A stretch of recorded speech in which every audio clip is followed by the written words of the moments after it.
Imagine being stood on the exact spot where dinosaurs walked approximately 140 million years ago. These footprints etched into the rocks of Dorset are more than just fossils. They're a snapshot of life from the early Cretaceous period. But why and how are they here, randomly nestled in between farmers' fields in rural Dorset? Well, stick around because I'm going to walk you through the incredible story of what these tracks are, why they're here, and I promise you it's more than just a boring rock. First, allow me to explain where we are. So this is the Jurassic Coast, a UNESCO World Heritage Site. The heritage site gets its status for its world-class fossils, rocks and landforms. It's packed with over 185 million years of Earth's history.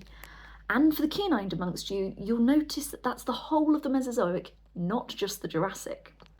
Lots of people know it for its incredible fossil hunting, and I've done a good few videos on this myself. But with more ammonites than you can shake a stick at, it's definitely popular with amateurs and pros alike.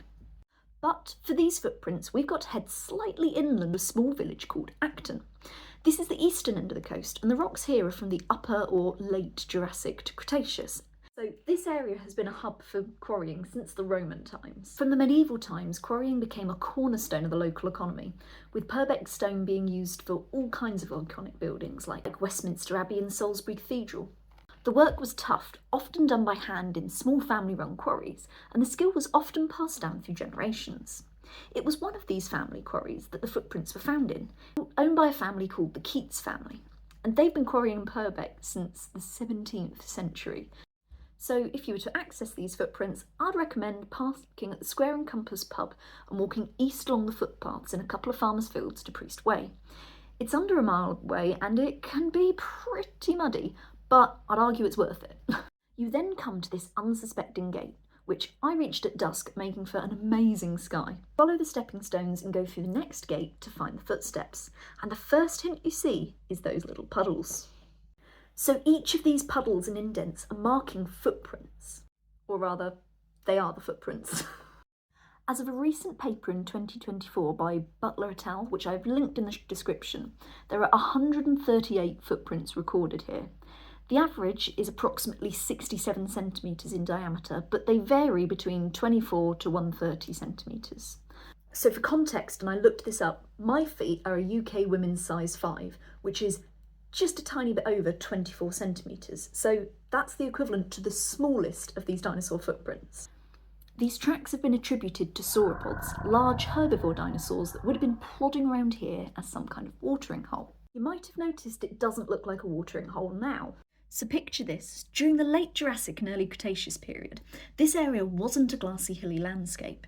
It was a warm, shallow, freshwater lagoon separated from the open sea.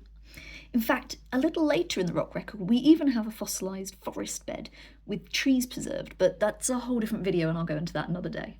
For now, we're at this lagoon, so dinosaurs were roaming around the edges of this nice warm water, walking across soft, wet mud. As they stepped, their weight compressed the ground, leaving behind deep impressions, just like your footprints would. Over time, fine sediments carried by water or wind gently settled into these deep footprints without wiping them away. This filled them in and protected them from erosion. Eventually, after enough time, turned into rock. What's even more amazing is how these footprints became exposed again. Movements of the Earth's crust over millions of years lifted up the layers of rock, bringing these ancient tracks to the surface. And it's really only thanks to the quarrying that this rock was then peeled back like pages to find this layer and expose it at the surface. In 2018, there was another set of dinosaur footprints found only 200 metres to the east of this site in the same rock bed.